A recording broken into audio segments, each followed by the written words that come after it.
days. B, I ended up, I put a spin on it by having the chorus sort of, like I was haunted for weeks with the chorus that would say, this robot saying, óculos escuros, which means sunglasses in Portuguese. And then 3, I couldn't think of anyone else that I wanted to write and develop that song with but Nelly Furtado, and she was gracious enough to say, yeah, I'd love to write with you. And then we did that song, and it did well here, and then we did a remix of it a few years later, and it ended up hitting number 14 on the U.S. Billboard Dance Charts, which was really exciting for me because it was done independently. That remix was done independently, and it hit independently. It was pretty amazing. I had no label, no sort of marketing support, but it just kind of did its thing because it was a good song. So that was just a great experience. You know, I don't know what it's like to actually see my name in print on Billboard magazine. How does that feel?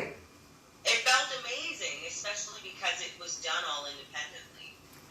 So yeah, that's definitely an experience that will go down in the history books for me. You know, I absolutely understand that, and I'm quite envious, to be very honest, because you know, I'd love to see my name on print somewhere, but usually it's in the wanted column anyway. You know what I'm envious of?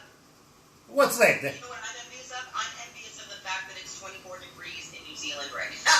I wish it was in the sun. Well, I tell you what, it is a little cloudy outside, to be very honest with you, but up here, you see, it may be 24 out there. It's about 34 in this office right now. There is water everywhere, I can tell you that now.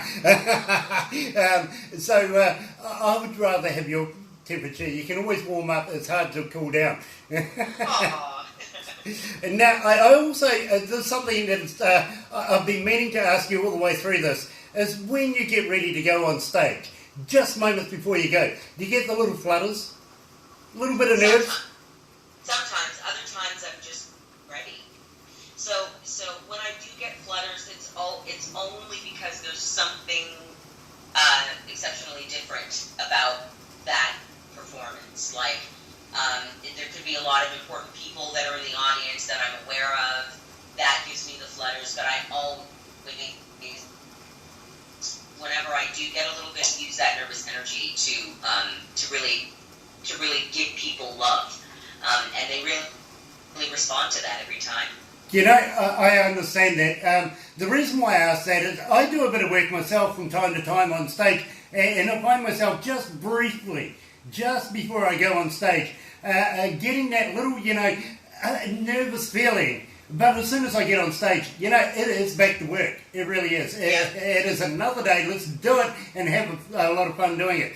And now, Divine, I've got to wrap it up right now. I got to thank you so much for joining us today. You know, I'm going to be a fan for life now. I really am. And I want you to be able to keep in contact with us. I want to welcome you to the Galaxy family. You're now a sister of mine. And I've got to say thank you again for being a part of Galaxy and being a part of Galaxy family. And please keep in touch. Let us know all about your new work and what's happening in your life. And we'd love to be able to do an interview again a little later down the track. How do you feel about that? That would be an absolute blessing and my absolute pleasure. Thank you for having me on your show, DJ Grant. Oh, look, it has been an absolute pleasure. And, you know, I would be hung, drawn and quartered if my listeners said to me, you know, we want this person, which we have listened to. If we didn't listen to them, my goodness, I'd never hear the end of it. So, you know, it's been an absolute pleasure. Thank you for joining me today. And I'm just going to turn back to the studio now. You're right here at Galaxy 107 FM. Let's go out with Move On by Mitch James.